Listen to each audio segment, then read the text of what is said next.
Northwest Airlines Flight 255 was flying out of Detroit. A young girl named Cecelia Cichan was on board with her mother, father, and brother. They were heading home after a family trip. But shortly after takeoff, disaster struck. The plane crashed. A fiery explosion lit up the night sky. Rescue teams arrived quickly. What they saw was heartbreaking. The wreckage was burned. No one was moving. It seemed like no one made it. Until a firefighter heard a small sound. A soft cry. There she was, a little girl, still strapped in her seat, covered in burns and bruises, but alive. Cecelia was the only one who survived. Cecelia was rushed to the hospital. She had broken bones. Her arms and legs were badly burned. She was just 4 years old, too young to understand what had happened. Her parents and brother were all gone.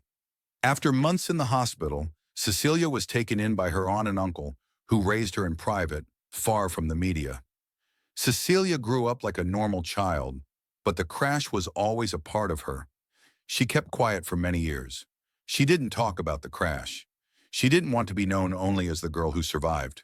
She went to school, made friends, and lived her life, but deep down, she carried a story no one else could understand.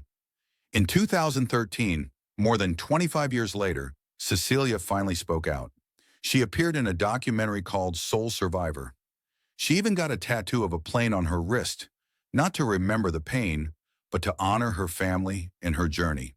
Cecelia's quote, "I think about the crash almost every day, but I'm not just a survivor. I'm a person. I've lived a full life." Cecelia Cichan's story is one of pain, strength, and quiet courage.